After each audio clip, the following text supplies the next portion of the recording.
Ladies and gentlemen, welcome to Casting the Spotlight, episode number 153.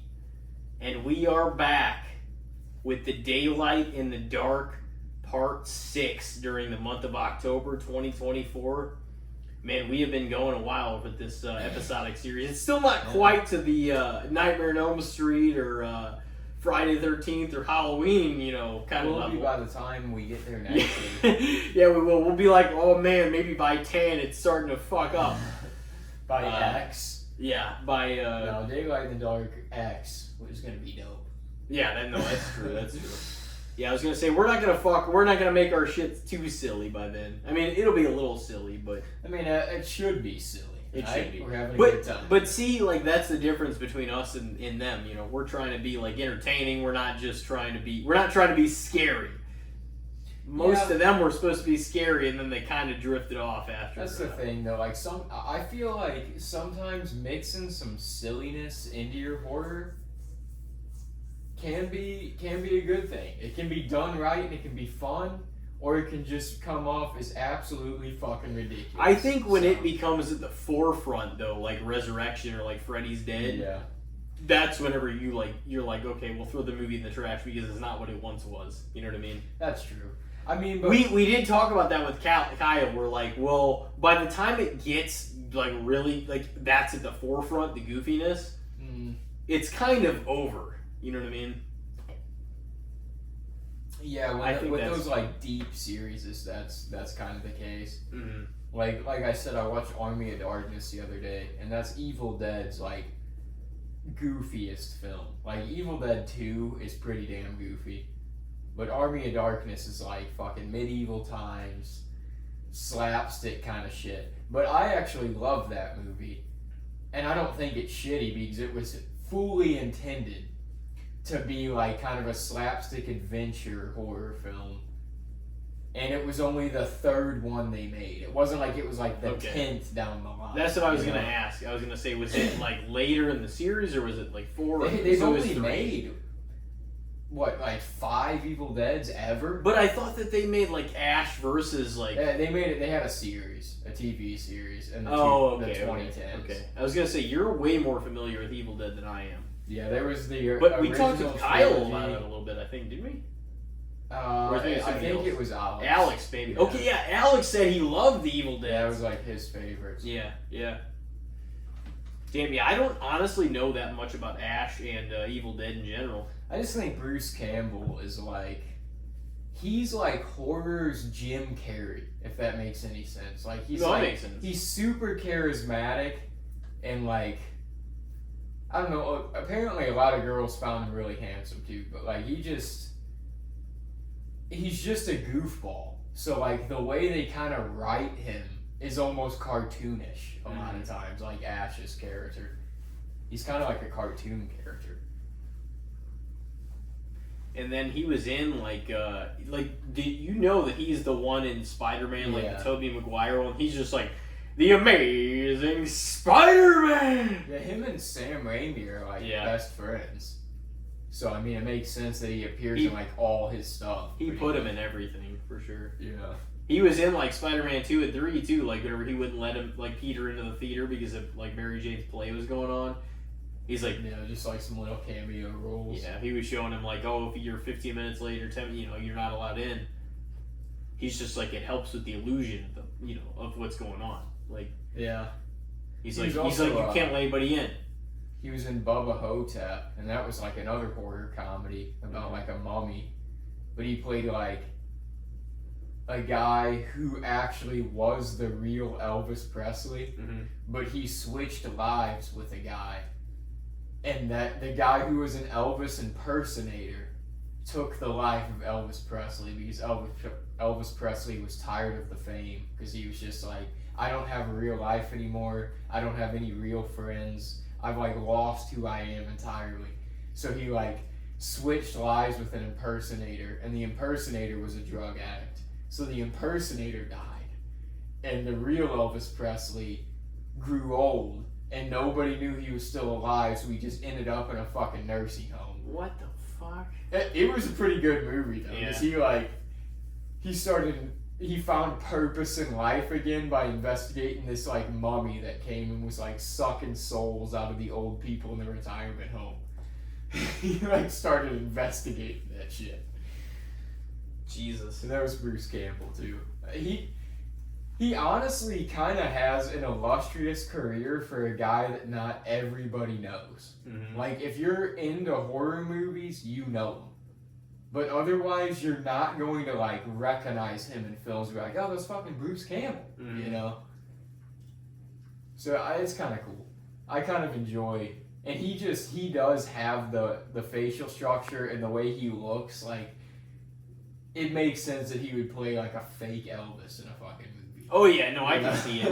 Even from the way he looked in like the Spider-Man films, is like Sam Raimi's like guest. You know what I mean? Like to kind of just fill the because whenever he was gonna propose to Mary Jane too, he's just like, oh, do you want me to do this? He like had like a French accent and shit, and he was like playing that role and whatnot. But I can definitely see him doing that, like trying to play that. That was a great movie, and it was also Did you watch The Thing this year?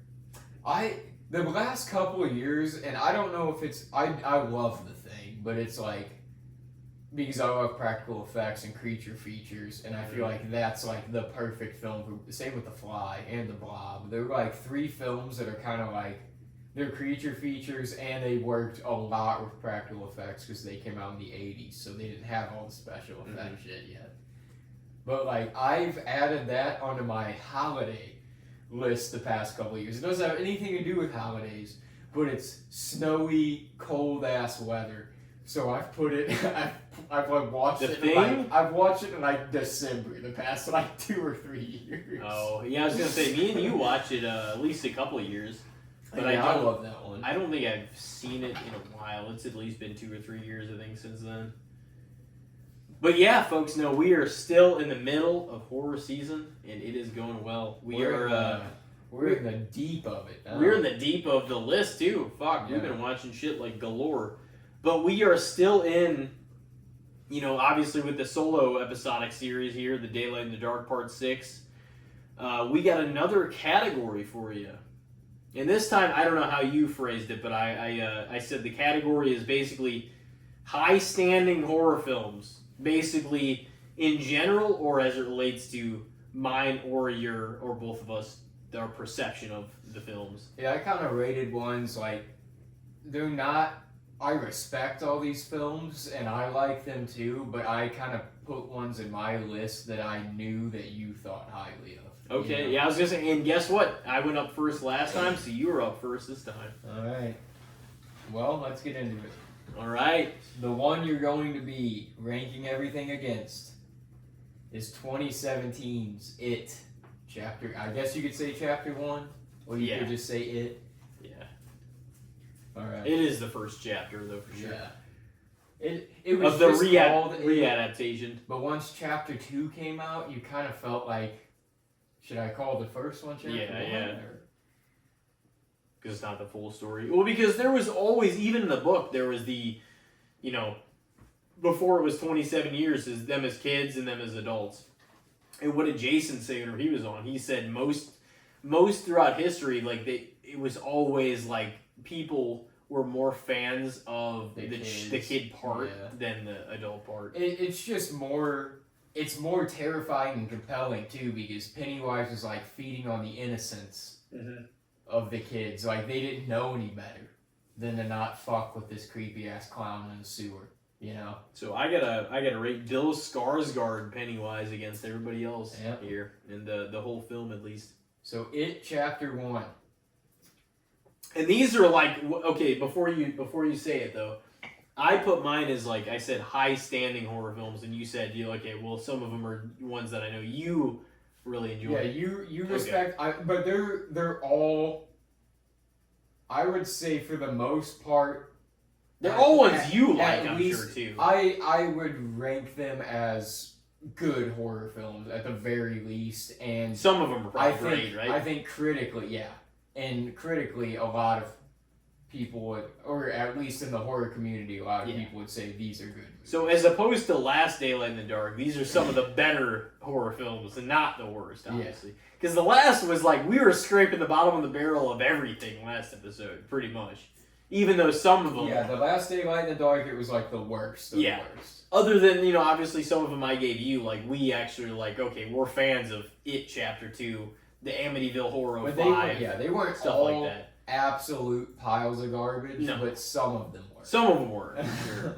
But some of them, like especially the series with less movies, would kick the fuck out of the ones that had 9 to 13 movies. Yeah. You know what I mean? Yeah, that's kind of where it gets complicated, because there's series, like, I really, really like the Friday the 13th, but I can admit there's some poo-poo fucking movies in that series, because they have 13 of them. Same as Halloween. There's been like 12 of them or 13, whatever, and I'm like, there's some shitty ones for sure. Whereas like Scream and like Evil Dead, like they haven't really released, or It, quote unquote, a bad movie. Yeah. Yeah.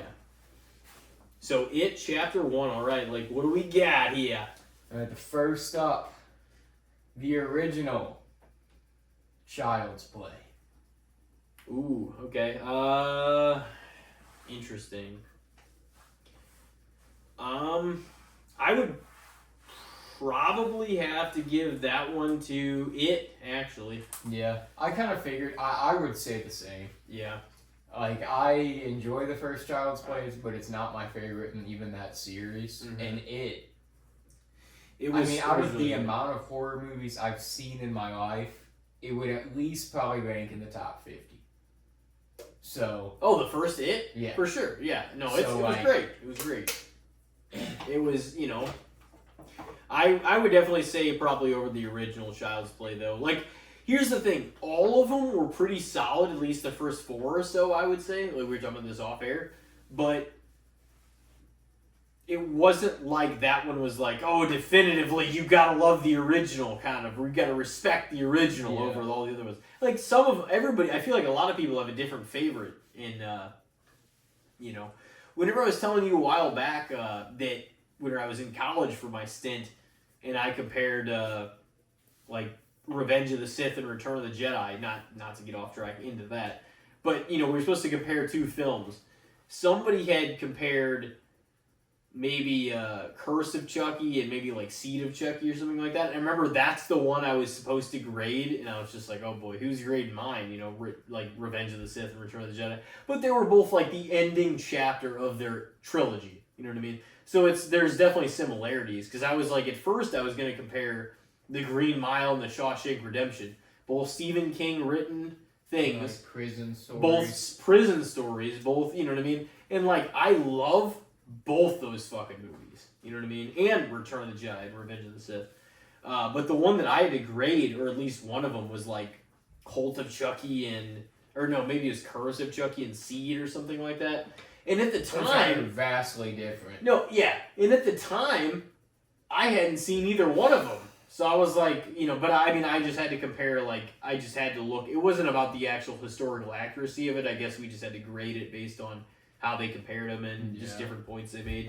Because mine were the, I ended up, obviously, like I said, like, I ended up picking Revenge in Return. Just the ending conclusion of the trilogy itself, Because I was, like, thinking about doing the Shawshank. I forget why I decided not to do Shawshank and Green Mile. But I ended up doing just the ending chapter of the Star Wars, like, the trilogies, the first 2. But... I was just kind of like, I don't know, but it was kind of sloppily written too, and I don't even know why I'm telling this right now, but it was kind of sloppily written too, and like just punctuation is all fucked up, even it's like, you're in college, man, what the fuck? And but it's Jeff Cody, probably got it for 3. Fuck, man. But that's the main, not to even go down this rabbit hole, but bro, I went there for a semester. It felt like high school 2.0. I'm like, I'm seeing the same fucking people. Yeah. We're all just going here because we don't know what the fuck we're doing. Everybody's just taking classes and shit. Yeah. Yeah. Well, and like my 3rd semester there is whenever me and you ended up hanging out a lot. Yeah. Like, cause I only had like a Monday, Wednesday, Friday schedule. So like I'd ask you, oh, like Monday or Tuesday, oh, you want to hang out? Because then like I'd have the next day off and shit. Yeah. And we just end up hanging out like a lot since then. It's crazy because like life is like just since then in many different eras, but like it is sometimes it's changed subtly, but really if you look back, it has changed like majorly. Oh, You know what yeah. I mean? But that was like when we ended up hanging out like my third semester there. And that's what's ironic is like I remember like getting the Curse of Chuck. I want to say it was Curse and Seed because if Colt came out in 2017, then that wouldn't have been out. it wouldn't have matched up yet. So I'm like I want to feel say like it was Bride Curse and and Seed. Seed would have been the best to compare. Yeah, and it was like Curse and Seed, I think. Yeah. From what I remembered. But I was like, I don't even fucking know. But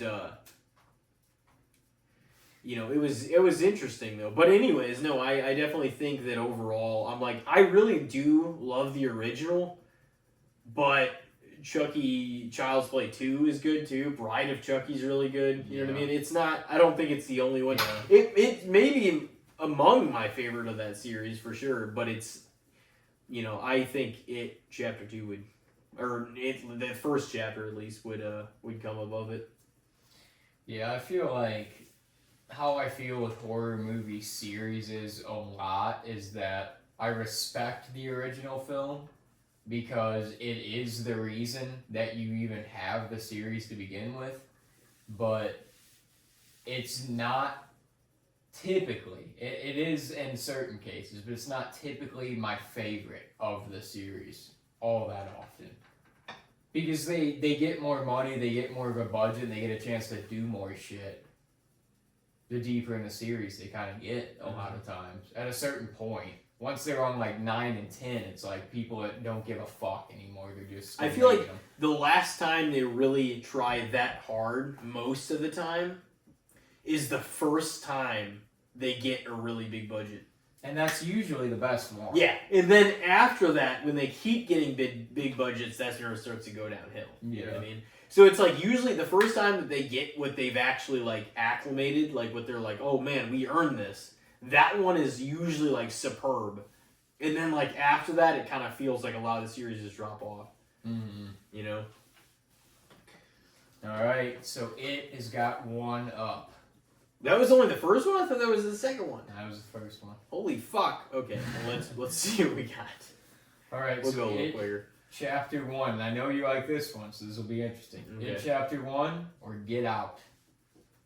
Ooh, well, that's a fucking hard one. Man, and like Get Out was Jordan Peele's cinematic debut. Yeah. And that was a well-respected movie. I think if you It's look like back, he went from comedy to that. Key and Peele, and Peele and shit like that, Yeah. like that shit was wild. I don't know, man. Those are both excellent. Like that's a hard one for sure. Figured it would be a good one to pick because we have Pennywise on the wall back Yeah, here. we do. Like, I would say maybe in its like original context, I don't know. I would maybe take Get Out slightly above the first It. yeah. But I really like Get Out, and like that was his debut. But if you look at everything Jordan, and I'm not taking away from anything he's done because we saw Nope, we saw Us, we saw like he wrote Candyman, but he didn't direct it or anything like that. But all of his works have been pretty fucking good up to this and point. he owns or he's at least part owner of that Monkey Paw Productions. And they Yeah. do a lot of horror shit. But to this date, still, and I'm not taking anything away from him, his cinematic debut is still his highest scored film. Yeah. Period. That he had anything to do with. I honestly, I don't know for sure. I wouldn't say definitively. But I feel like so far his horror films have kind of gone down every time a little bit. Because I liked Us a lot, but I don't know if I liked it as much as Get Out. And then I liked Nope, but I don't know if I liked it as much as Us I know. or Get Out. It's hard, and Yeah. it's hard to say. And like in his writing, and Candyman was solid too, but it's almost hard to say like Yeah. that was better than the Because original. it was also playing off the original concept. It's hard to you say know? that was better than the original Candyman, though. Yeah. You know what I mean? Like, I don't know. They were both really They were. solid horror films, though. But Get Out, I would probably take Get Out. At least what I'm going to say is not by a lot, by probably inches, not feet. But I would probably say Get Out by at least a slim margin. All right, so 1-1. But that's the thing, is like most things don't have what it has. The first chapter and the second were both fucking tremendous. You know what I mean? Like, And they were both horror movies that were over 2 hours yeah. that people enjoyed. Oh yeah. The first one was Yeah. like 2 hours and 18 minutes or something like that, and the second was like 2:45. Yeah. And we saw the second theaters in Mhm. IMAX. That was dope. That was like that. Seeing that in IMAX was like one of the most impactful, I feel like, IMAX viewings I've had for sure. It's like we were sitting in the very back row and we heard just everything. Yeah. Anyway, So 1-1. So It Chapter 1, or 1981's Halloween 2. oh man, oh man.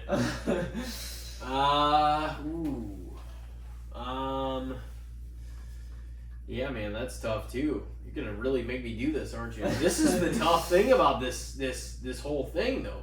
Doing Yeah. more the harder. The Yeah. best of the best against each other. See, and like I love and respect the original, and even 'Cause watching. these are some of our, like, I know these are probably some of your top favorite horror movies, you know, Mhm. that I'm like making you put against. That's Yeah, the challenge of it, It really. is. I think it's, like I really like Halloween 2 and 1, but I rewatched 1 recently and I was like, it's just still, like, if you take it for what it was, none of the sequels had come out yet. It was a great horror film, and like this was not a decade or two. I mean, this was 1978. I mean, yeah, if This you is take a it long for the time ago. period it was in, This it- was it closing sparked on everything. 50 fucking years ago.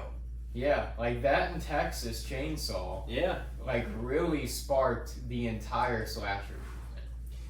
And, I don't know, it's tough, but like I think that Halloween 2 almost better than anything except like Dream Warriors did a great job at elaborating on the original premise and making it more, you know what I mean? Yeah. I don't know, it's tough because it would probably defeat a lot of horror movies for me. But at this moment, I might say Halloween 2. All right. By once again, only a slim margin. I mean, it's a classic slasher film at this point. Like it's a perfectly done, like, it just by the book slasher formula. Like, it almost upped what the original did. Halloween 2 and Dream Warriors were probably the best slasher sequels I've ever seen. And honestly, super hot takes incoming, but I could easily see the case for ranking both of them over their original predecessors. Yeah. No, I can't do. And that's why I was thinking about it. I was like, I don't know about a Halloween. I'm like, I might take Halloween 2 over the original Halloween in ways. Yeah. There was It a feels few like more there was- goofy parts in 2, that's the thing, than Yeah, 1. there were certain things. There were certain things. But there was a lot more blood, a lot more, there was like Michael Myers really becoming Michael Myers, like Yeah. more than he, you know what I mean? The kill count was up. It like, was. So I'm like, those were like the best 2 slasher sequels ever, in my opinion, are Dream Warriors and Halloween 2. Friday 6, Jason Lives. Well, that's true actually too. Scream 2. I mean, there's a lot of good ones. There are. But I would probably say Halloween for sure, a little bit over it. All right, so 2-1, or 1-2, I guess, if we're going by that ranking. So Get Out and Halloween 2 went over.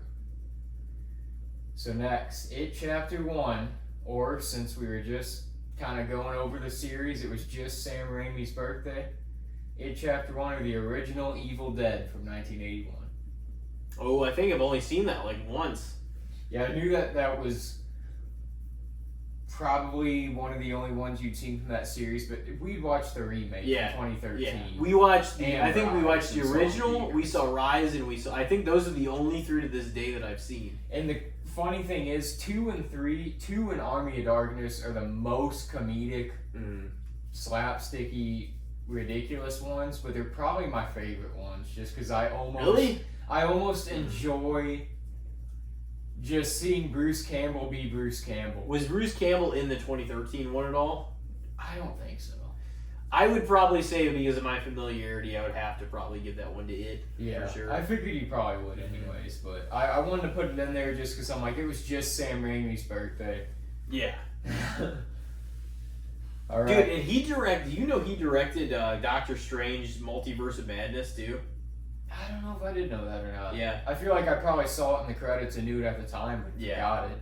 Yeah, it's, I don't know. It's just kind of, he's had a different kind of filmography too. You know what I mean? Like, just all over the place.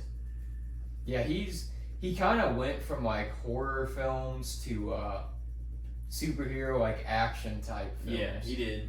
But he did Drag Me to Hell too, and that was like in the late 2000s. I did not think that was fucking good at all. I watched that one time. I watched it a few years ago. I don't know about this shit, No, and I never watched it again. The Thing, a lot of people said that it was pretty. I'm like, I thought about giving it another chance because I think the first time I watched it, I was like 16. Oh, yeah. So I probably would have a different outlook. I watched it like 2 or 3 years ago. The Thing and Evil Dead, any of them that I've seen, were fucking way better than Drag Me to Hell was. I'll tell you that. Well, The Thing was John Carpenter. I don't know why. But yeah, yeah. What was his first film? Sam Raimi? Was it Evil Dead? It was The Evil Dead, yeah. Because he was like 18 or 19 when he did that. Holy film. shit. Because they did it on like a nothing budget. Because literally Bruce Campbell was like a friend he met in like his first year of college. And they were like, let's do this film. Jesus. Yeah, I'd probably have to get that one. Not I wouldn't say by default, but upon my only viewing of Evil Dead and like not seeing the whole series, it would overcome a lot, I think. So I would probably give it to that one. All right. But we'll see what else you got for me. So it's 2-2. So It Chapter 1 or The Conjuring. I'm gonna probably have to give that one to The Conjuring. Yeah. Because at the time, whenever I saw The Conjuring, I was like, that was one of the best modern horror movies I've seen in fucking like 10 years. Like, it was incredible. And critically and audience-wise and everything, everybody at the time agreed, and everybody thought that it was definitely like kind of the old wave of horror was being left behind and a new one was kind of created around that time. And the same in like, I think Sinister plus The Conjuring did that together.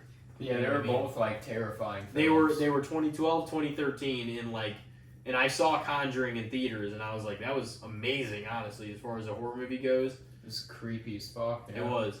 I would probably give that a Conjuring though. Yeah, it's a terrifying film. Yeah, we'll get more into that. It's almost one that I've seen so many times where I like, it doesn't have that effect on me that it had, but I still respect it as like, this is a damn good horror movie, you know? Alright, so it's 2-3. So It Chapter 1. Or I figured you would probably pick the original in this series because it's maybe my favorite horror movie ever, so I went with another one. But It Chapter 1 or Scream 2.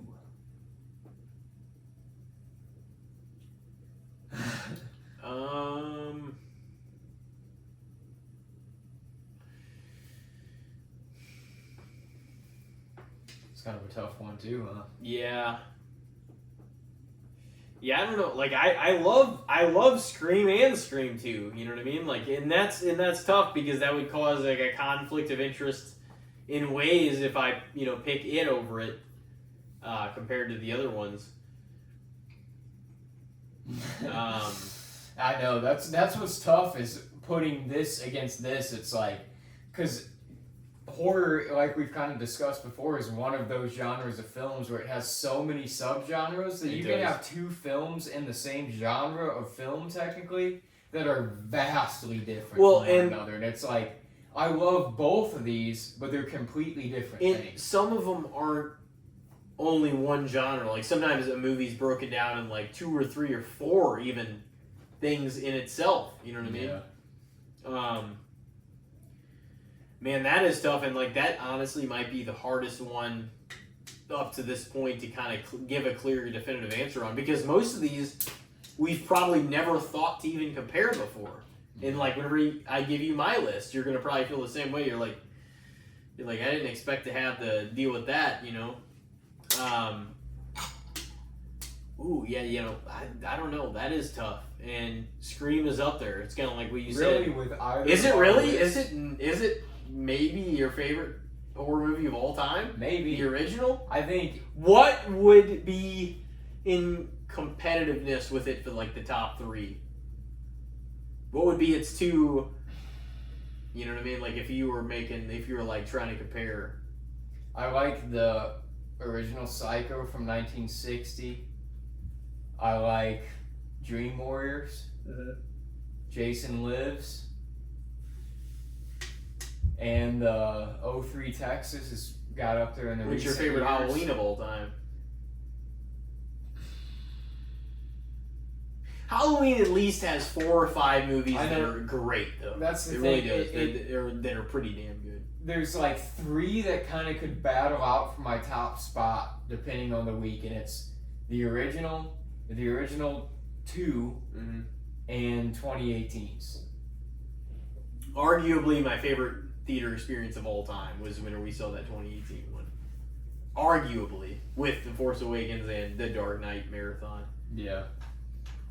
Those are like my top 3. Honestly, though, yeah, 2018 and 2019, there was just some fun, like it was great. Those were great years for like The List and fucking for like seeing movies in just theaters.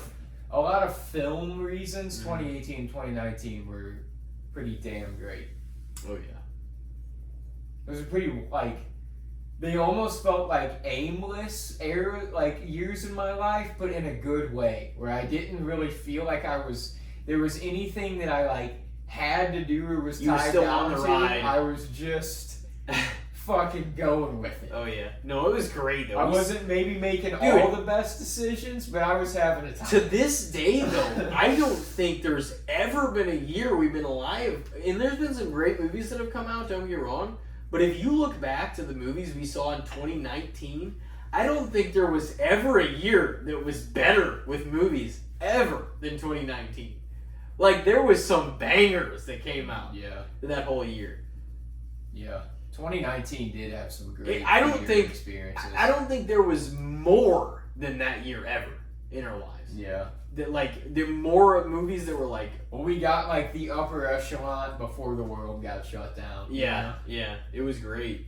But the thing is, that year would have been down anyway, whether that had happened or not. There wouldn't that many sequels or that many whatever like big time stuff that came out would not have been as big. And 2018 had some bangers too. But 2019 was like probably the biggest year of movies that I've ever seen. And for it was like Avengers Endgame, fucking Rise of Skywalker, Joker came out 2019. Like it was those Once 3 upon a time in Hollywood. Those few alone were massive. Yeah. Like, and there was like several others. Glass, of course, came out, which was fuck that. which was exciting, but then it was disappointing. Yeah, that was probably the worst theater experience that year. Back to the original root point here, it was Scream 2 versus It, right? Yep. Oh man, that's tough. I would maybe give it to It actually by a hair. I don't know if that's even the right call, but I'm gonna say that right now. All right. See, and that like separates several things too. So it's what 3-3 right now. So It Chapter 1 or The Silence of the Lambs.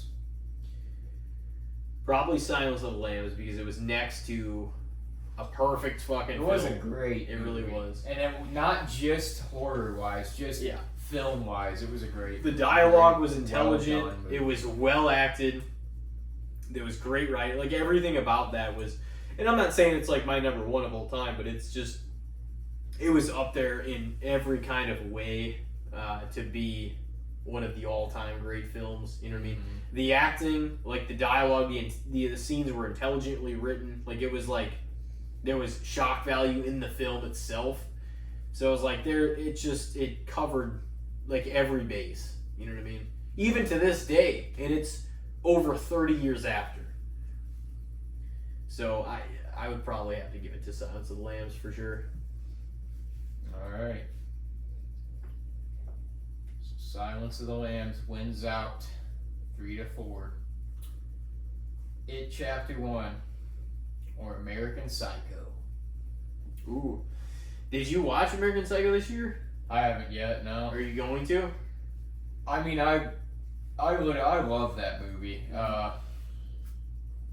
I'm sure I'll watch it. I don't know if I'll make it if it'll make it on the list or not. I'll try to get to it. It'll probably, if anything, it'll be a November watch. But yeah, I think from what we've talked about before, and don't get me wrong, like, I'm a big fan of Christian Bale and, like, some movies that he's been just in. think that's, like, honestly one of his best performances. Yeah. But I do think that you are, like, whenever you saw it in, like, the years that followed you watching it, I think that you were higher on it than I probably ever was. Yeah. Now, I'm not taking anything away from the movie either, but I think that you were like, man, that's one of my favorite ones. And, like, I thought it was great and his performance was good, but I was like, I don't know if it's one of my favorites of all time. It's also wacky because It is. you're never clear on what he did and didn't do. You know what I mean? Like, Yeah. it's kind of left up to interpretation a little bit, that movie. Yeah, it's well, and a lot of that has to do with all the shit that people were on in, like, the 80s and, like, just the messing with the mind kind of aspect of it. It was really a study into male vanity and American consumerism in the 80s. Yeah, that's how it was. I watched, like, some, I don't want to say, like, a doc on it, but they were, like, talking about, like, the way, like, why they made it the way they made it and, you know, the intensity of it. I would probably say it, a little bit over it, for sure. I haven't watched American Psycho in a while, but I'm like, I know that's...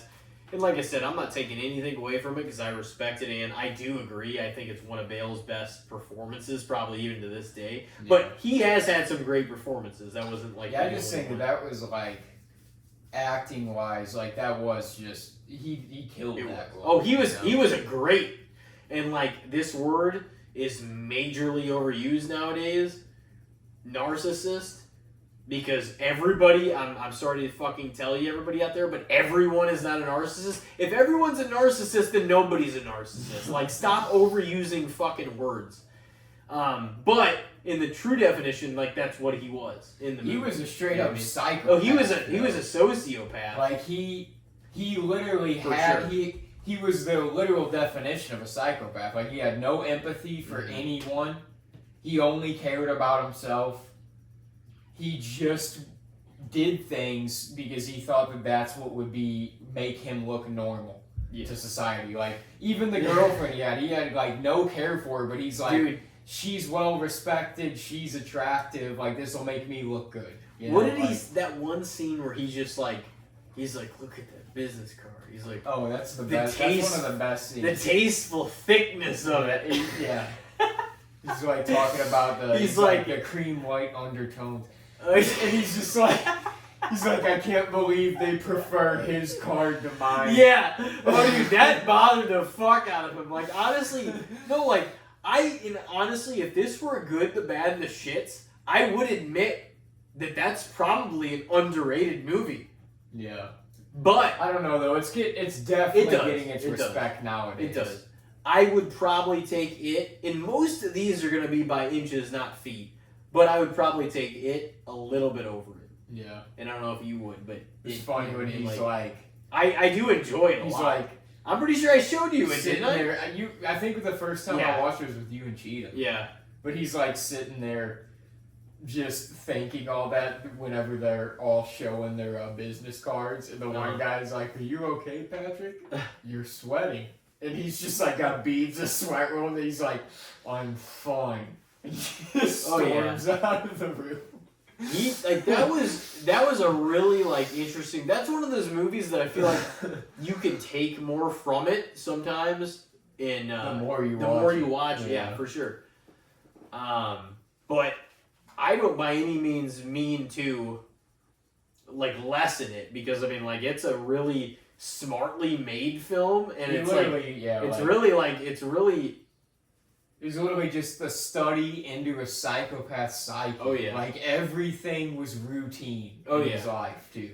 He's like, at first I get up and I do this. He had to do all the shit. He had to do it in a certain order and shit. Damn, where does that put us? So it's 4-4.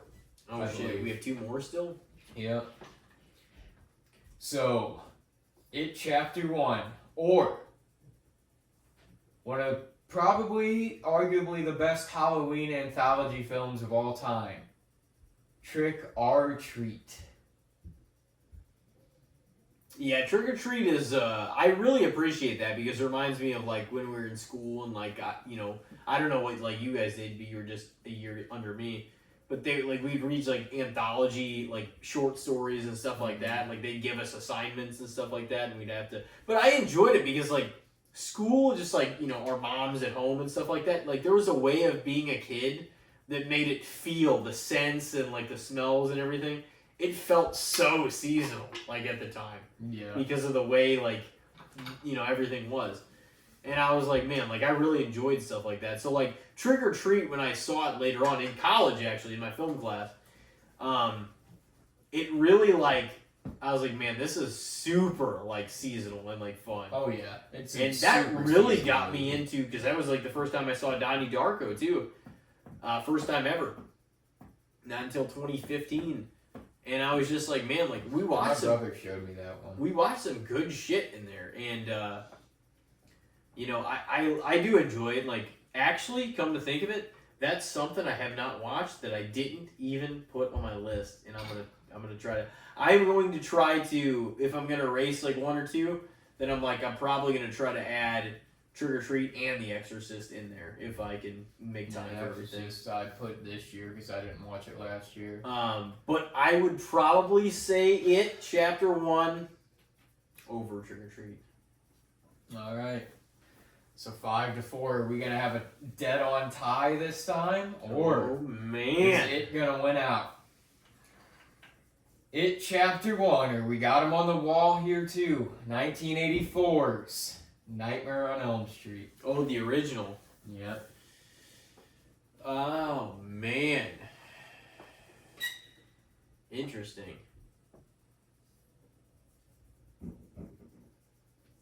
That's tough, man.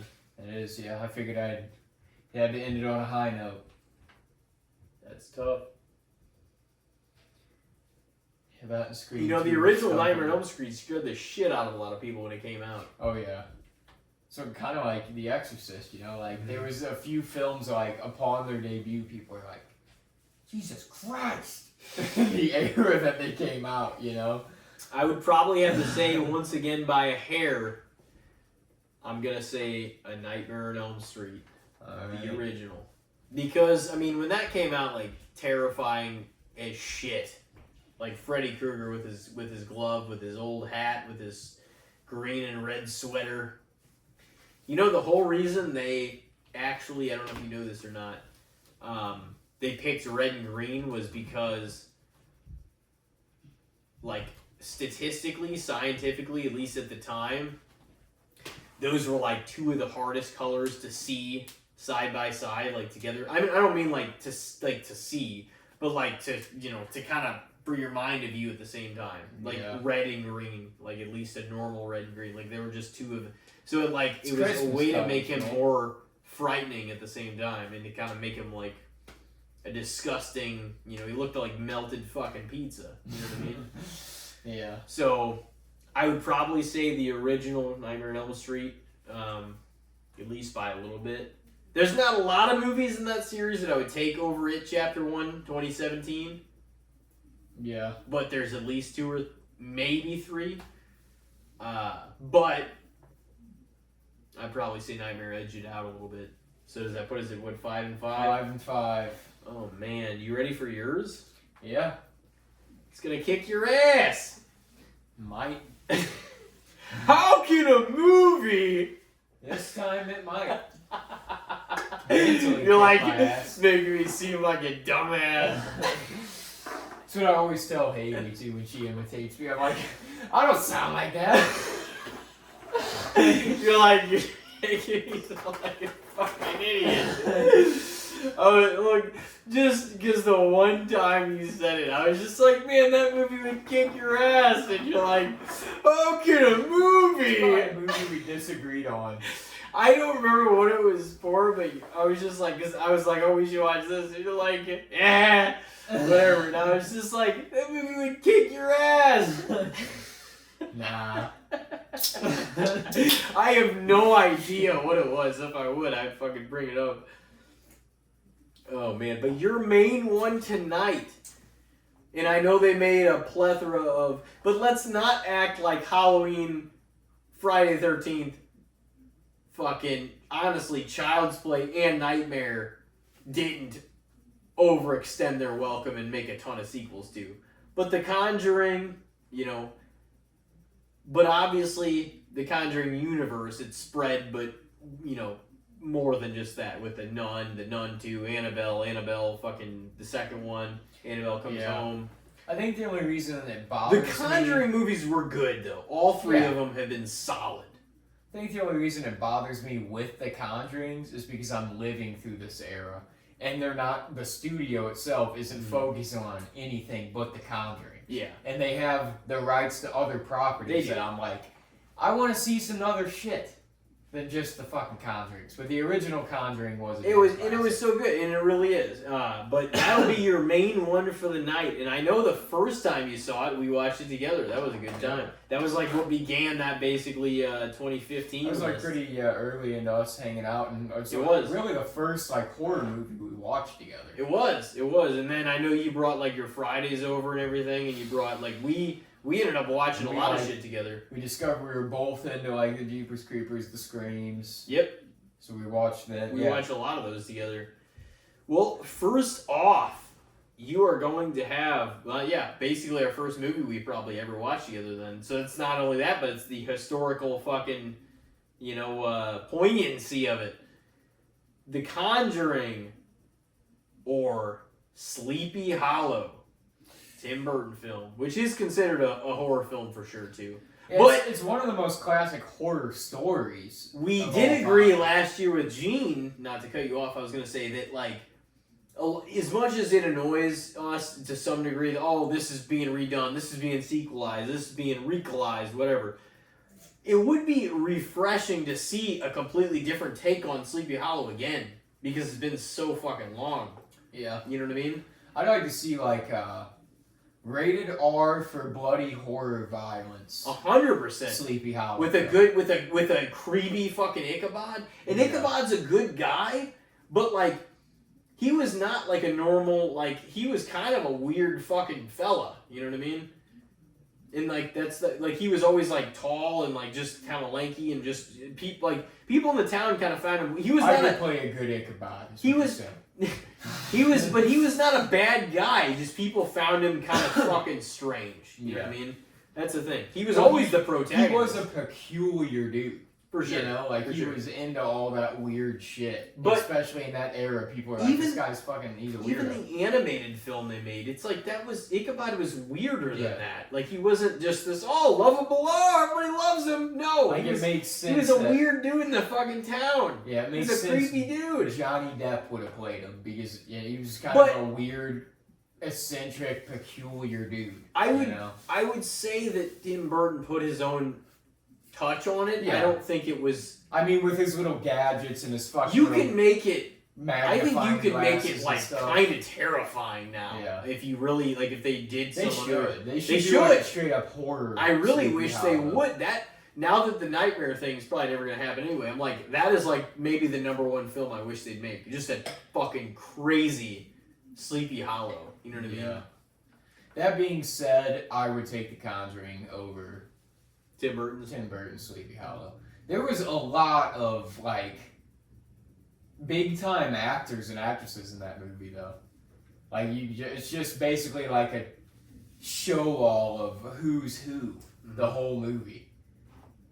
It's a great Halloween time movie, but I personally respect The Conjuring and the horror genre more. Okay. That's fair enough. The Conjuring, or, and this came up already once, Get Out. That's probably not an easy one, huh? That's a tougher one, yeah. Ooh. I feel like especially for a cinematic film debut, I'm like, there are not a whole lot of people that knocked it out of the park as hard as he knocked that out of the park.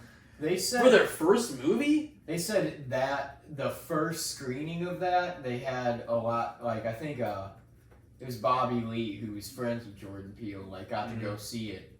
And he said, like, when the credits rolled in that movie, it got a standing ovation. And Jordan Peele just, like, cried. Because it was, like, and it was just received like it's that, like, you know? But honestly, with the stuff that him and, like, you know, like the Key and Peele stuff, like the shit that they fucking, like all the comedy skits and all the bullshit, it's like, The who would have thought? Who would have thought that they had that, or that he had that in him? You know what I mean? Yeah. Like, that is insane, like, that he made a movie. He's a talented, multifaceted dude. dude. For sure. And, yeah. I kind of think I said during yours, or I think it was, we were on air. Get Out is my favorite Jordan Peele movie that he's done so far. I really, really like that movie. But when it comes to horror and the effect it had on me the first time I saw it,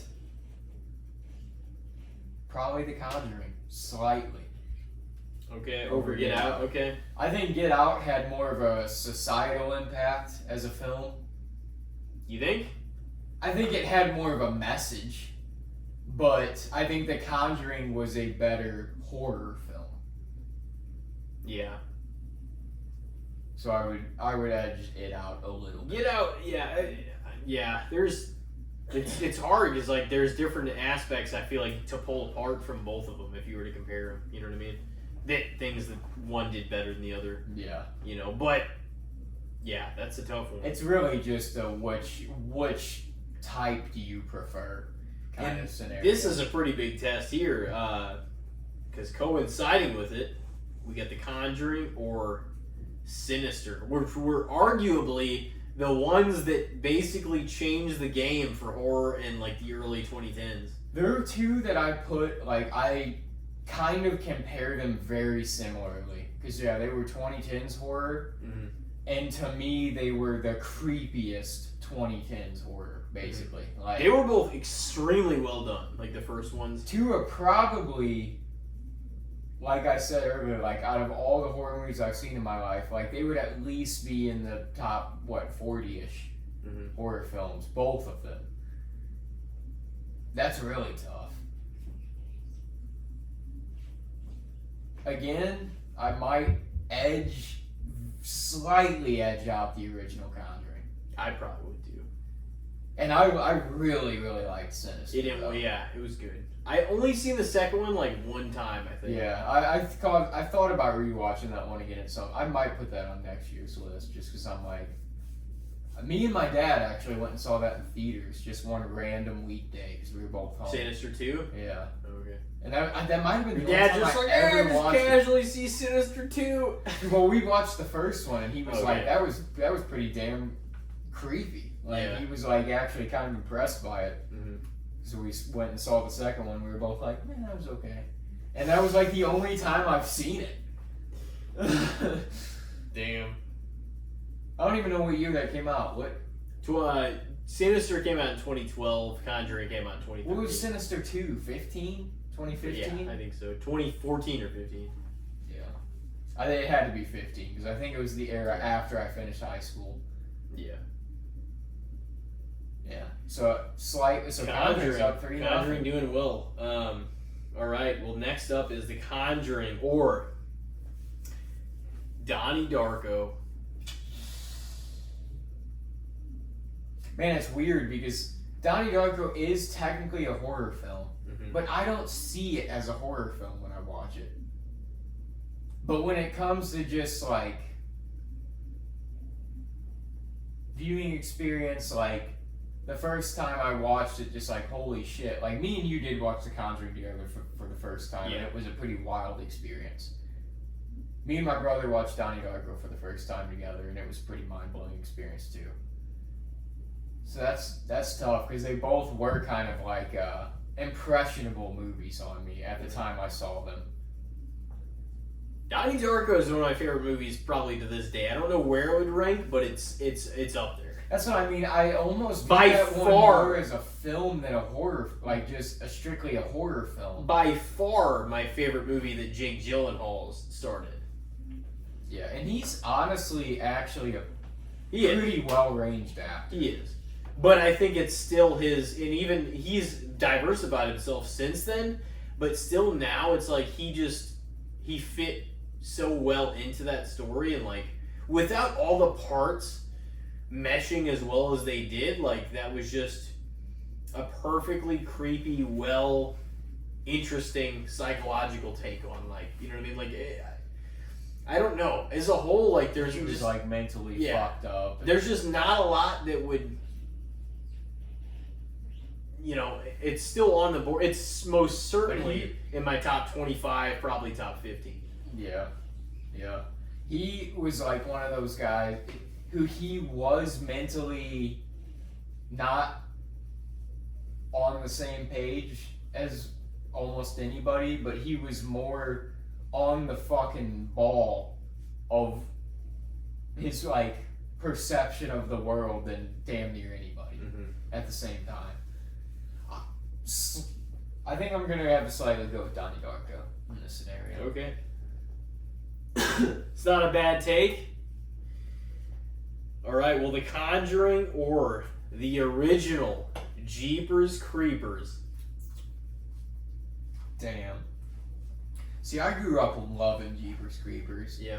It was always on Halloween. They always played 1 and 2. That was one of. It was like whenever I was really diving into horror, I watched like the Nightmare on Elm Streets, the Screams, the Jeepers Creepers, the Friday the 13th. Like those were like kind of the original clump of movies that I feel like I dove into When you really got into it, yeah. And so it holds a very special place in my heart for that reason. And I know you can say what you want about the writer and director. He's a piece of fucking shit.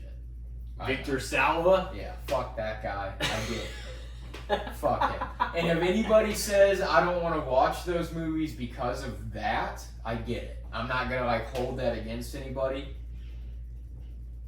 But just because of the impression it had on me and my horror fandom, and how close I still hold it to this day, I'd probably have to pick Jeepers Creepers. Damn!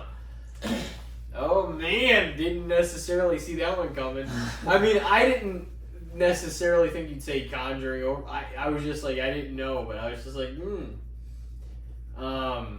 okay. Well, next, The Conjuring or Silence of the Lambs. Dude, The Conjuring had such a good run, and now it's fucking up against some heavy hitters. Oh, this is not easy.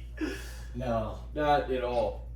Like we said, though, whenever I gave it for yours, too, like, The Silence of the Lambs is just such a well-done film, all in all. Mm-hmm. Everybody plays their role perfectly, basically, in that movie. Like, nobody felt like a weakling. Some of the best scenes in the entire movie were just Jodie Foster and Anthony Hopkins talking. Yeah, and even Ted Levine is, I think that's his name, is Jack Buffalo Crawford. Bill. Oh no, yeah. No, He that's him. was great at that. Oh, he was.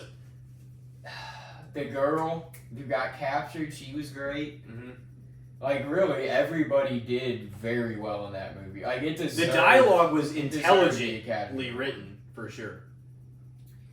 I would probably have to go with The Silence of the Lambs. That won Academy Awards for not just being a horror movie, but just as a That's film. just a film, yeah. It was like... I mean, it's very well done. Oh, And, yeah. like, I'm a big fan of the X-Files, too, and I can kind of watch, like, Scully's character, because she's a female FBI agent in the 90s. She takes a lot from Jodie Foster in that movie. I can kind of, like, see Jodie Foster in her sometimes. Dude, just the moment, like, and I just had watched this like last night with Rachel, and I just What the was moment her name in that movie? Jodie Foster. it was or it was he always referred to her as Agent Starling, but I forget her first name. So her Clarice, last name Clarice. obviously. Yeah, it was Clarice. But just them, like the whole quip pro bono thing, like, oh, like you tell me stuff, I tell you stuff, you know, kind of thing. It was just like, and then like when he murdered those cops and stuff, and quit, and then he put the face over himself, and like they're like, where the fuck is he? You know, and that was just the shock of a lifetime too. Like whenever he got out and like he put the face over his own. It's like a big twist. It was insane. I was like, it had a twist. It had great acting. Like the whole script was intelligently written. The crazy thing is, Hannibal Lecter wasn't the main antagonist of that movie. No, But he was so iconic. He got sparked a whole series based strictly around him. was a And he was behind bars Yeah, for the majority of the runtime of that movie. he was a psychiatrist. That's what's crazy. Is a psychiatrist was doing that. Well, he was so charismatic and manipulative that he could come off as a really pleasant, well-to-be, pleasant to talk to guy he had morals when he wanted to, Yeah, if it benefited him. He had a esteemed PhD career.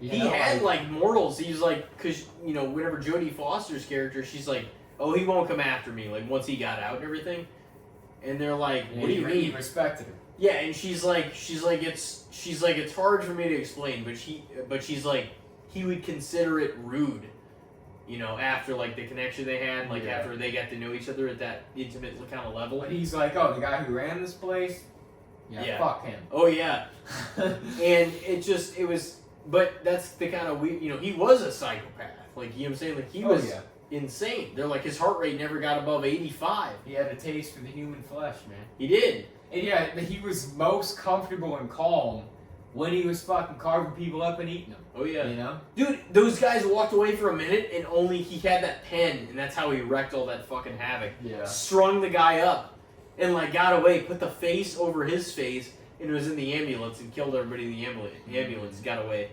It's he fucking knew what he was gonna do, well ahead of time. And whenever Clarice came to interview him and everything, he was well in control for almost all of that interview. You know, I mean, there was parts of it and everything, of course, but at first, the first time she went up there, especially, he was running the show. He wasn't.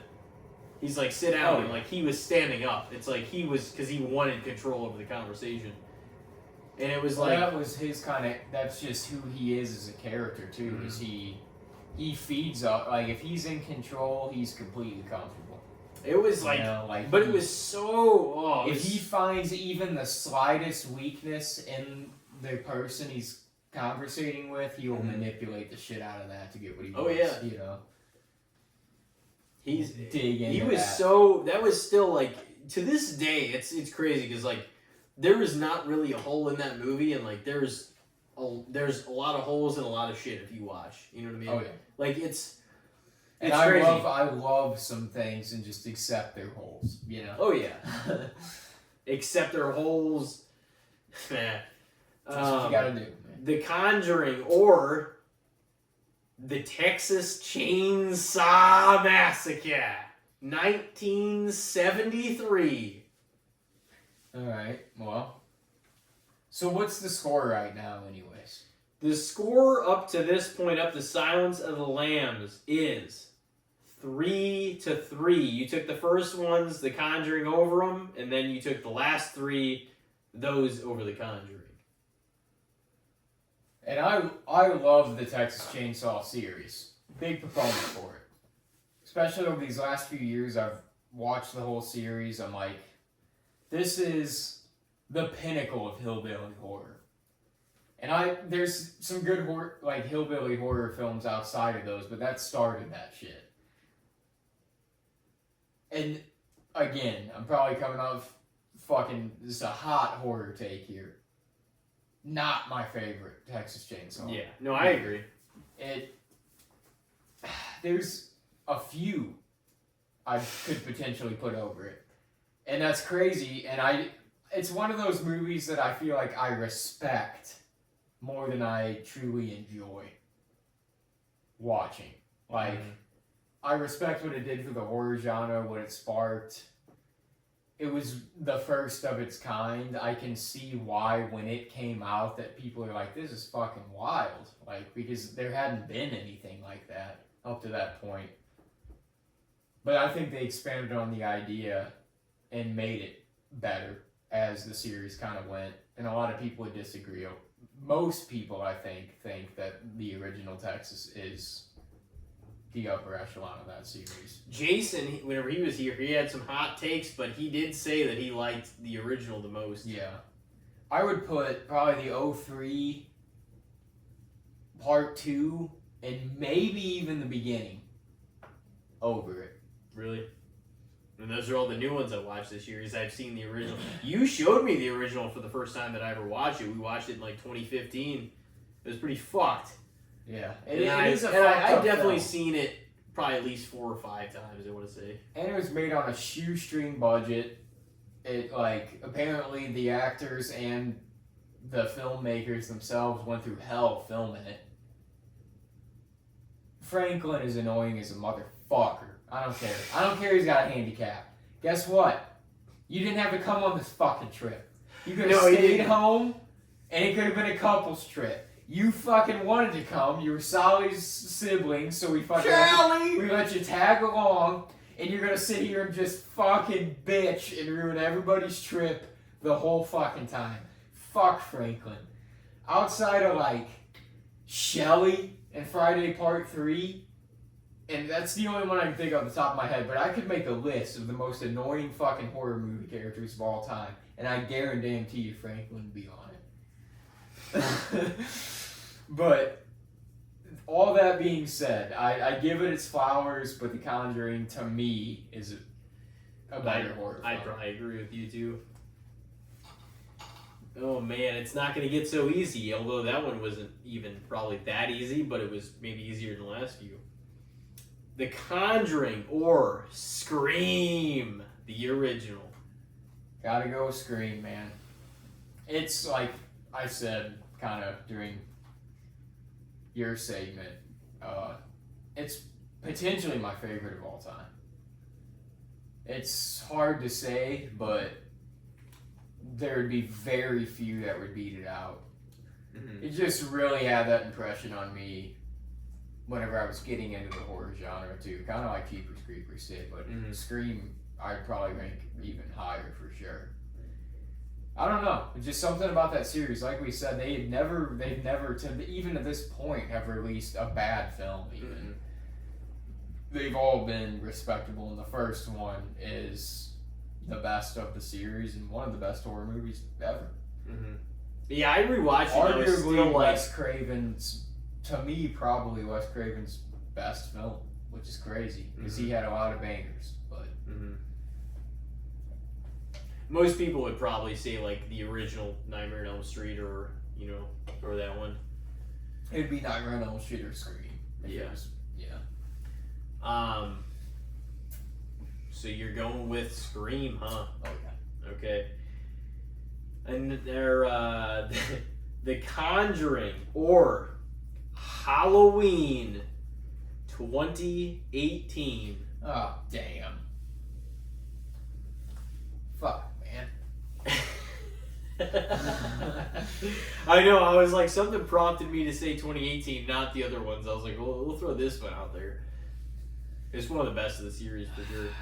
It is. It was really, really, really well handled. I don't know what the fuck he decided to do with the other two, man. He had it so well done in the first one. He's like, let's just go fucking wild in these other two. I love both of them.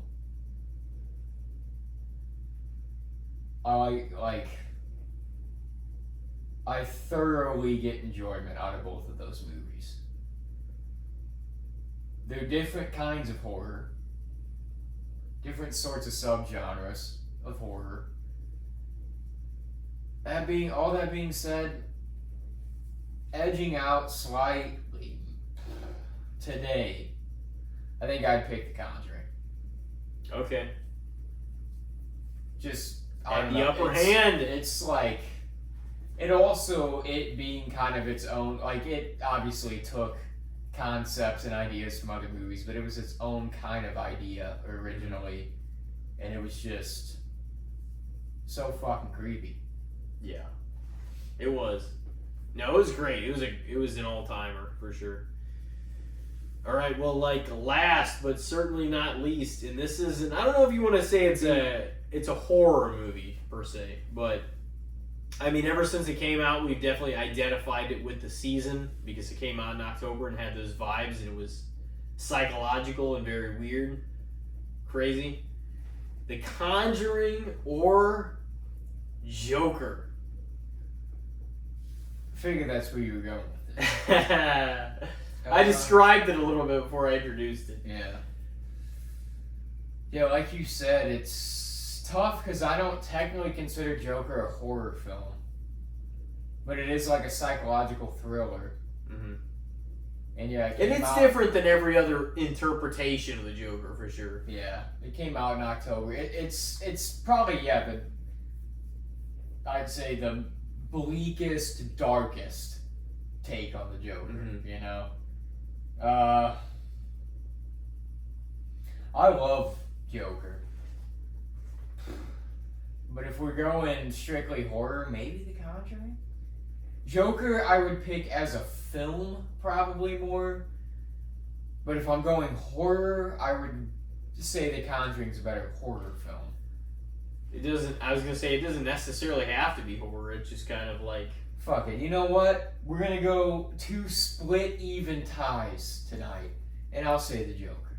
I see, personally, I would probably have, like, if it was me, I would probably have to give it to the Joker. You know what I mean? And yeah, like I said, I don't technically say that that's a horror film, but it does play with some of the elements, and it's like, it is psychological. And if we're just going film versus film wise, I think Joker's maybe a little better overall, but that's taking nothing away from Conjuring. It's like a seriously fantastic horror film. I mean, there's something to be said. I guess Sleepy Hollow is rated R, but I mean, there's definitely some people that probably wouldn't say that was a horror film either. I mean, I don't know. Yeah, it's one of the most original horror stories, though. It is. Ever. No, it is for sure. Especially in correlation with Halloween itself, you know. Yeah. But that is one of the films that I wish would get made that hasn't been made yet. You know what I mean? Another take of the classic fucking story. Yeah. So we talked about a year ago, you know. I would love to see it. It would be cool. Because it'd be a fresh idea. Like, it's, you know, people are like, oh, let's remake something that was made 7 years ago. The last one, and that was Tim Burton, which is a very specific taste of something. You know what I mean? Mm-hmm. I'm not saying for better or worse, but like he's just got a different vision than most people. And even that was made 25 years ago. Where the fuck's a new version of Sleepy Hollow or the Headless Horseman, or you know what I mean? Like, what the fuck? It feels like there's a lot of properties in horror that just haven't been touched in a long time. Crazy. I feel like a lot of people, it's a classic story. I feel like a lot of people would want to see that. Oh yeah, if they did one now and released it in late September, early October, it'd make a killing. Oh yeah. No, I think it'd be awesome though. But yeah, you split. Did I split that even too? Yeah. Yeah, it's tough. There are things that you never thought to compare before. You know. Yeah. Yeah, when you put some of the best against each other, it's always going to be tough. Yeah. Well, Oh man, you want to go to a quick break here and come back in with the good, the bad, and the shits? yeah, sounds good. Alrighty. Well, ladies and gentlemen, it is The Daylight in the Dark, Part 6. Stick with us. We will be right back. Ladies and gentlemen, we are back from our break, and it is now time for a round of the good, the bad, and the shits on The Daylight in the Dark, Part 6. Hell yeah. You want me to go first? Yeah, you might as well lead us off here. Alright.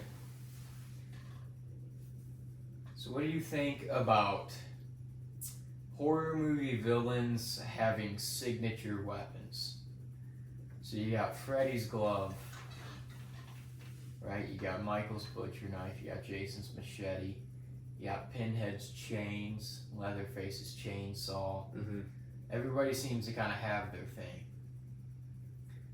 Is that, I mean, to me, it's always it's been cool because it's been one of the things that sort of separates your villain from everybody else's villain. Mm-hmm. Kind of like it gives them their own sort of element. But also it would make sense. Like, doesn't it realistically feel like if there was somebody that was killing people at a pretty high rate, that they would have a specific method they would typically go to? Or do you think that it's kind of cooler? Because I feel like, like in some of the original Fridays and certain slasher type movies, you do have the killer sometimes that just kills people with whatever objects they find around them in the room they're in when they kill the person. They kill everybody in different ways. Like Black Christmas was that way. Like, there's a lot of films like that too. Mm-hmm. So which way do you prefer? I mean, I think it's kind of, because even with Jason, like having his machete and stuff like that, I think that, they still come up with more creative ways for him to kill somebody other than just, macheting their head off. Yeah. And stuff like that, I mean, in like Ghostface has his like sheath kind of looking knife and everything, and like, it's, everybody kind of has a different, I was going to say, but it's, like, I think it's kind of cool to have a signature thing, I guess, but that doesn't necessarily mean, like, every kill has to be done with that, Yeah. Yeah, that's kind of how I feel about it, too. Like, I'm cool with having the signature look and the signature weapon. I think that's kind of neat, but I would prefer you not to, write yourself into a corner to where the character only uses that thing. Yeah, because there's be times where he like drops it or doesn't have it, or and then like Michael always finds the fucking kitchen knife, like the big one. Yeah, they all kind of innovate when they have to. Or you kind of have that moment in certain slasher movies too, where they kind of like obtain their weapon back somehow from somebody. They're like, oh shit, yeah, this is my fucking favorite kind. Like Jason and Michael somehow find their way back to the machete and the butcher knife every fucking time. The butcher knife is a little more believable because most people have those in their kitchen set. Machete, it's like not everybody's gonna have everybody these does. fucking things. Yeah.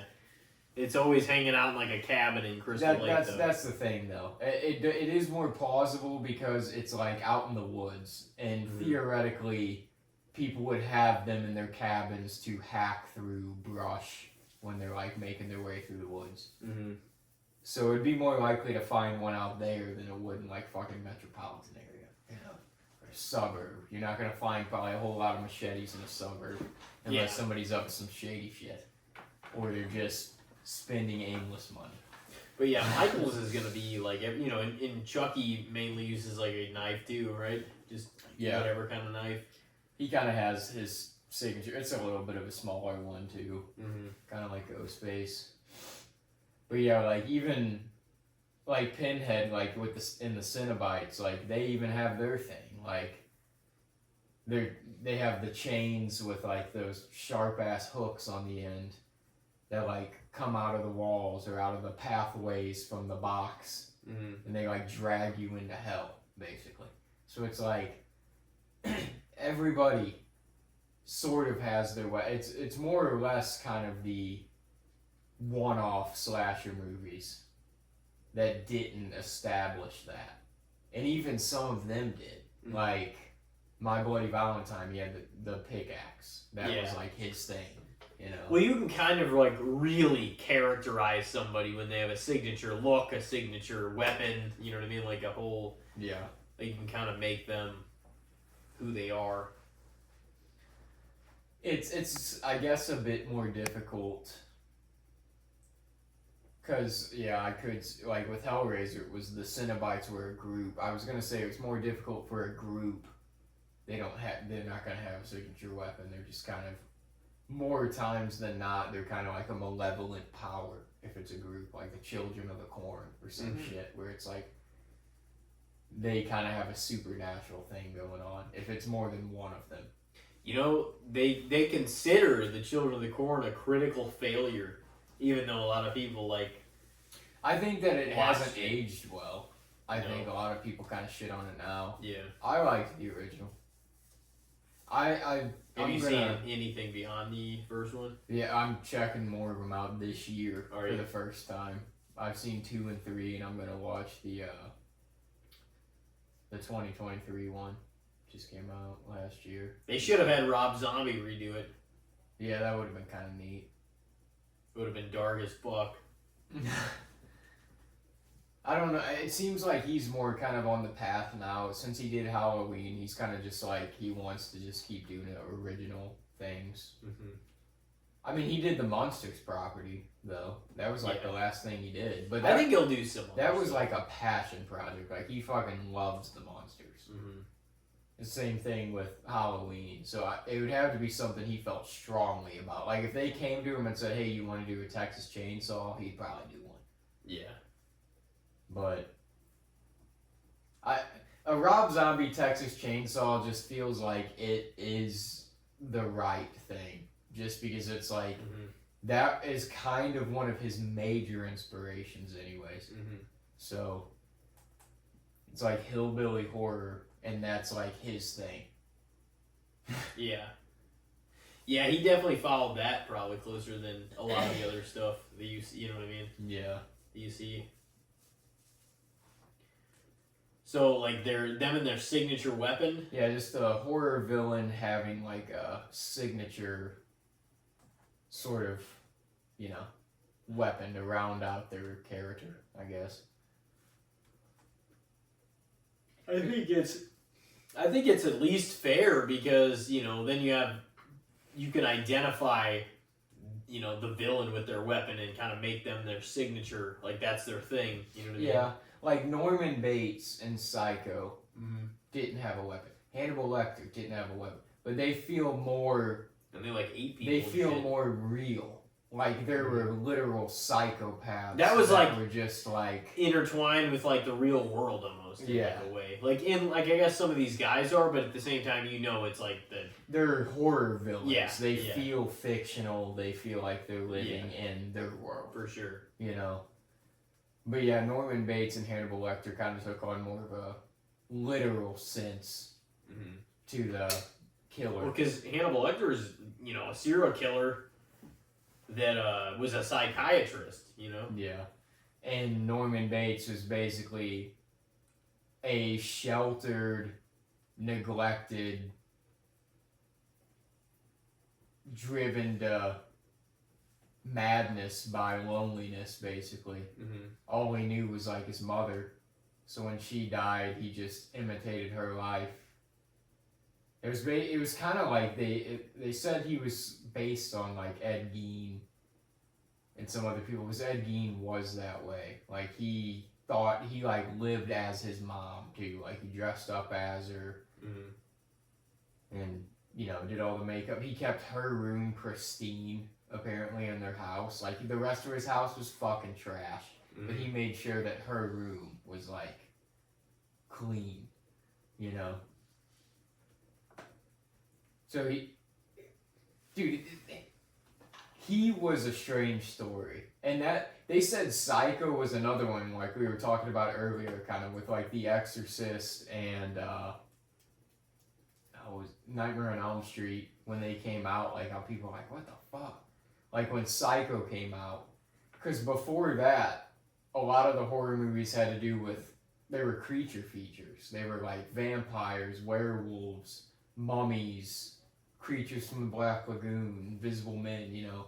And this one was just like a dude that could have been your neighbor. Just a normal fucking seaman guy that could sit down and have a conversation with you and make you a sandwich and hang out. But behind closed doors, he was like fucking plotting about killing you and dressing up as his mom and all the shit. People left that movie like, what the fuck? Like they were like looking at their neighbors different after that, you know? Not to go down the Psycho rabbit hole because I could. I love that movie. But what were we talking? Oh yeah, that they were kind of like real in the sense that they didn't feel like they needed to have a signature weapon necessarily. Yeah, it almost feels like if you're a fictionalized sort of character. Yeah, like what are they attached in their thing with? You know? Yeah, so you would be more of a character than you would have like a weapon and a look, you know. And after a while, the villain became kind of like the the mainstay, I guess. Like the villain became the draw because of how notable they were in the first few films overall. Like they're like, oh, let's just make movies centered around Chucky or Freddy, or like instead of kind of like building the story and having them intrude and being the villain, which they still were, but they're like, well, let's just center it around them, you know.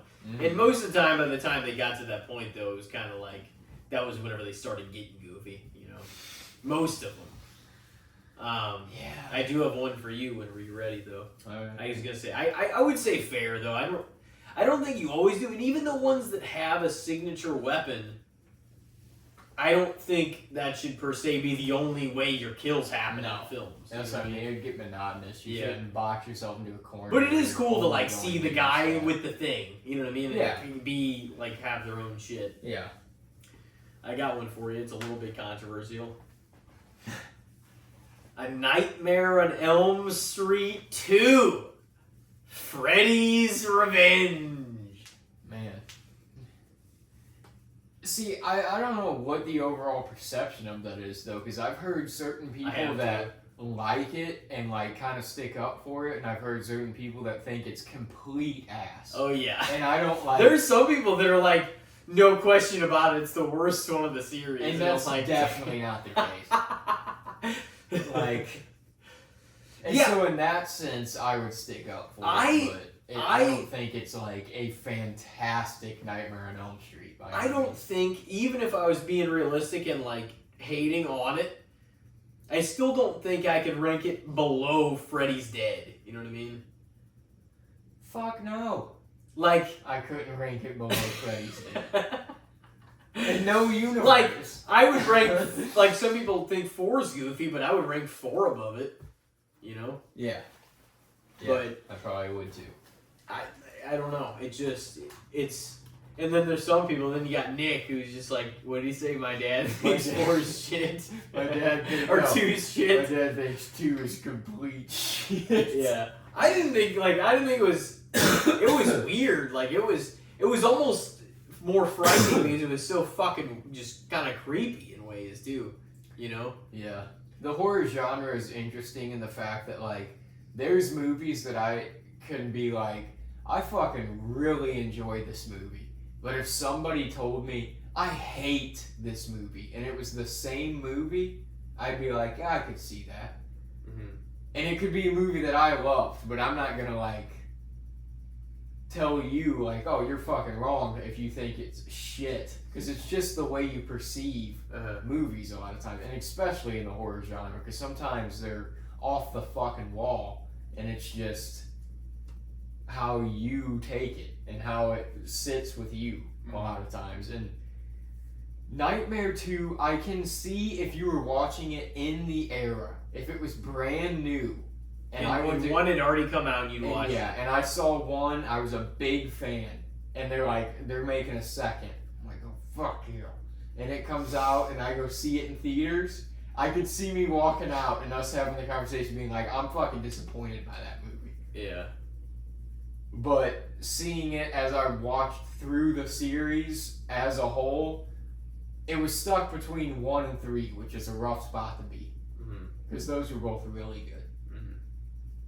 But it's kind of like an overlooked sequel that I feel like it's fine. It's not like it's bad.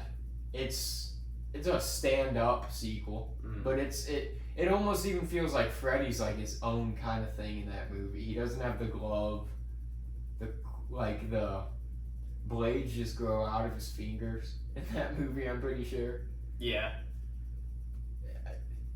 It's kind of cool. It's almost its own take, though, is what I kind of see it as when I watch that movie. It doesn't feel like it necessarily fits in with the series. Like, it feels like 3 almost is the follow-up to 1, and 2 is kind of like an alternate take on Freddy. Because it still takes 1 into account, but it's like... 2 does, yeah. It's its own kind of story in a lot of ways, too. I think it was... 1 happened, and then in 2 they say, because whenever he finds the journal in the top of the closet, it was like, oh, this was 5 years ago.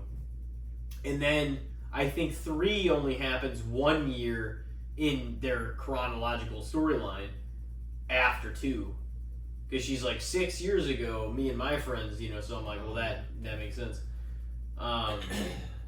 And then obviously shortly following 3 is whenever 4 happens, like probably a year or less, somewhere in there.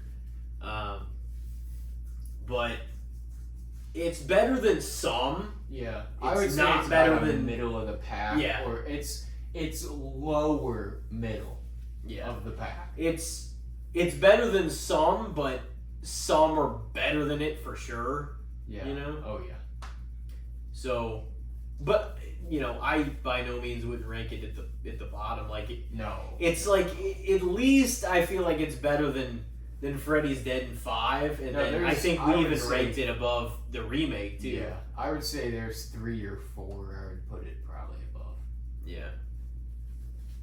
So in that sense, I guess I would say maybe I'm gonna say fair, because I think a lot of times it gets respect now, if nothing else, as whether intended or not, one of the first pro-gay horror films, I guess. I don't even know if it's pro-gay though, because I would almost make the argument that if anything, if you guys are trying to say that this is a movie that talks about being gay, then it would be an anti-gay film. Yeah. Because at the end he's saved by a woman's kiss. It's like, so if anything, it's basically saying he was saved from this fucking horrible thing he was becoming by the love of a woman. See, the first time I watched it, honestly, I'll be totally honest, I didn't see any of the tones people were acting like. I was just watching it as a movie playing out. I didn't look into a weird section of it. I mean, certainly a few kind of strange things that happened, but it's a horror movie. A lot of fucking weird shit happens all the time in most of them. You know what I mean? Yeah. So I mean, the first time I watched it, I didn't even honestly think about any of those things. I really didn't. I was just watching it happen. That's how I was too, and I also though wasn't at an age where I perceived films like that. I kind of just watched films play out, and I still like to do that, but I can look at them more analytically now and still enjoy them.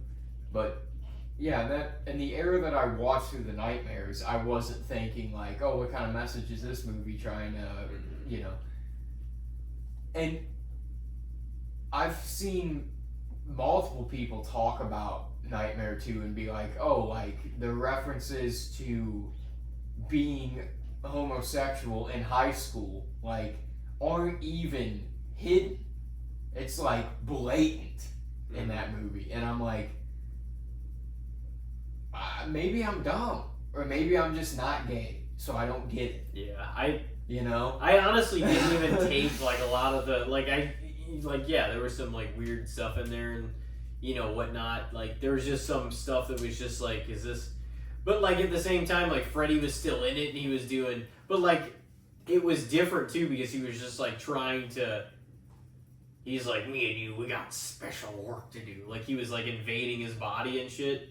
And I mean, there was so that made it different than like how he came about in the first one. You wanted to like get inside him, and there was the whole gym teacher at the S&M club, and that whole shit, and him leaving, making out with the girl to go to his guy friend's house, and people also just looked so deep into it. Like they just wanted there to be something else. Like, I mean, and I could, if after hearing that, I can see it, but it's like, are we reaching here?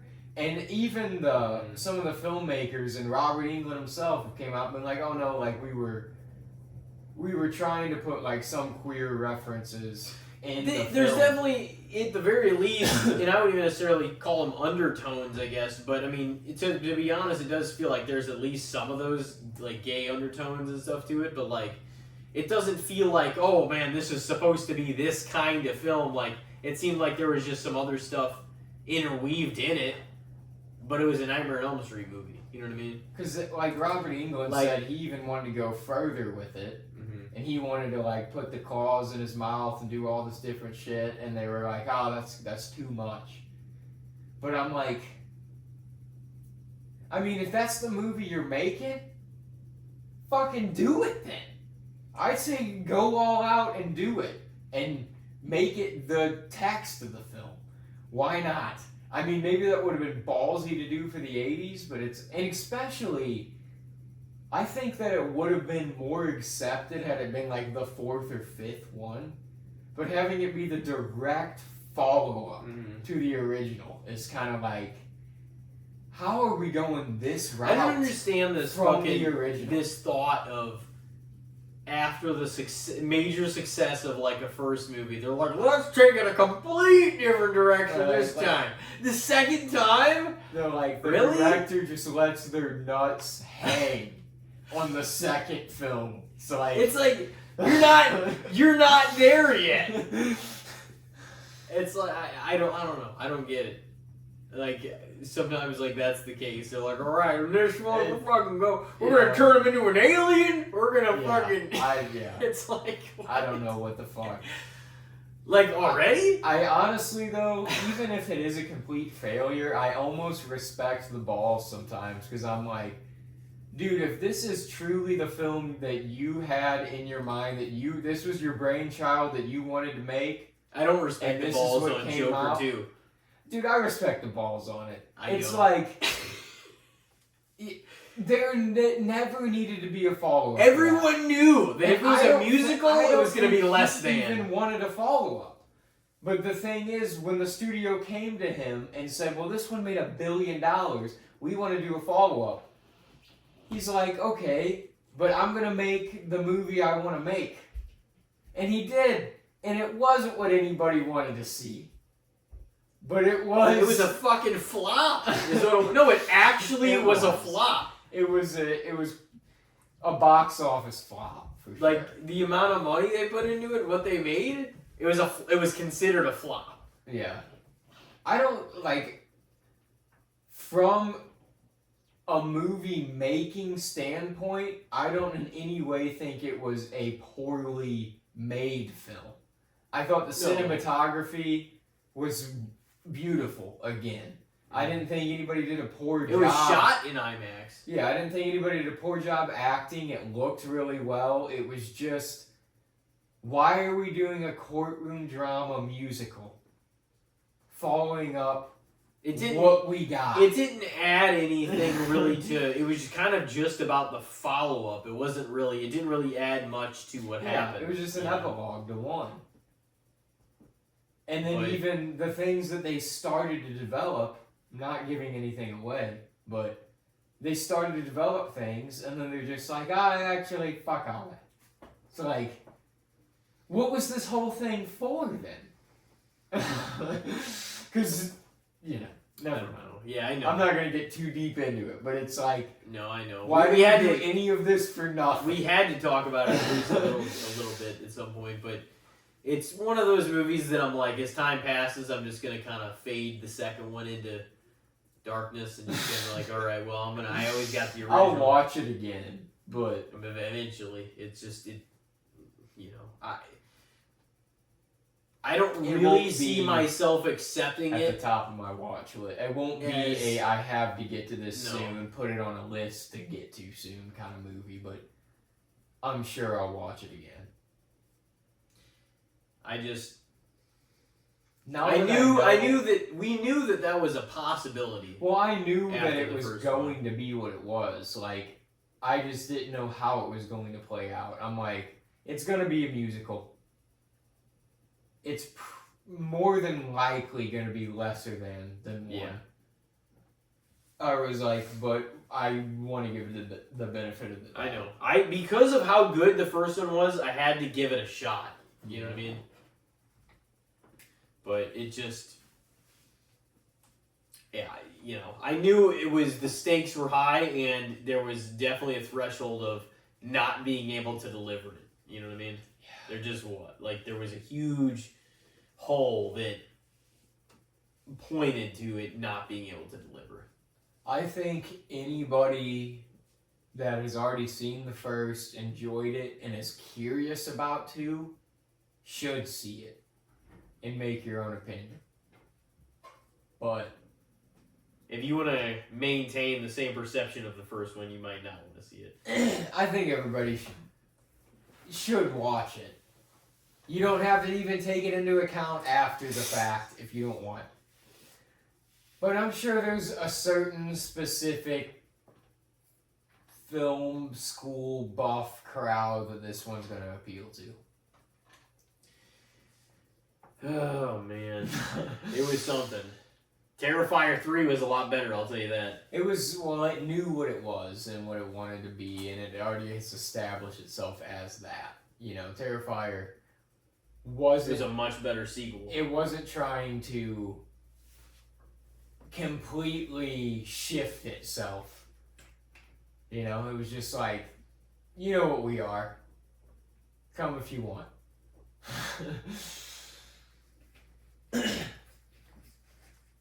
Up in the horror, up in the gore.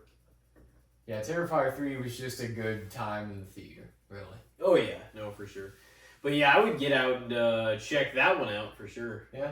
Especially we're around Halloween now. Mm-hmm. Give it a shot. Like, it's definitely like the movie to see right around Halloween in the theaters if you're gonna go see a new movie in Mhm. theaters, like horror wise, because it was that vibe. It's like the slasher film, kind of this era is like the slasher series of this era, at least at this Oh, point. yeah.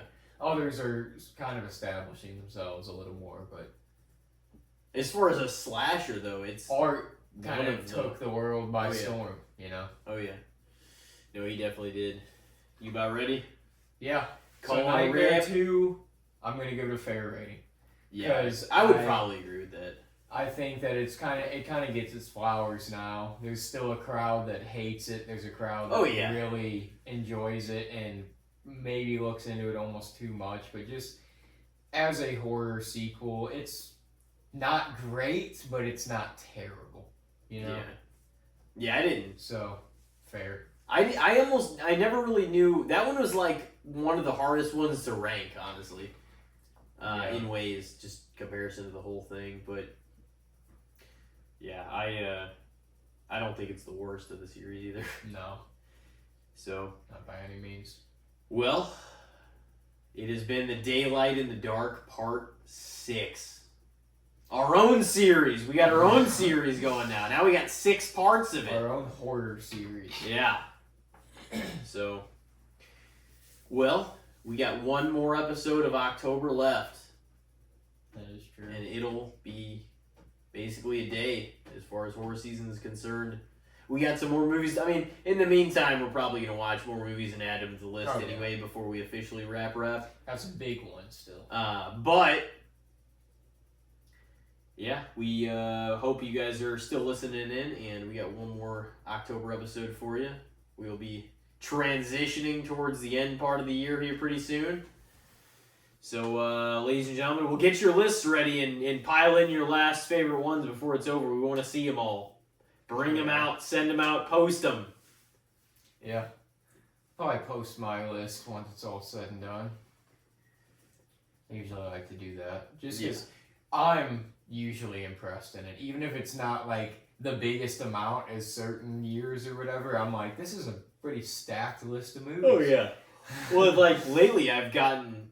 I mean, of course I'm going to think that because I watched it. It's gotten, like, really strong, I feel like, towards, kind of the end, too. Because I'm like, I've watched a lot of stuff.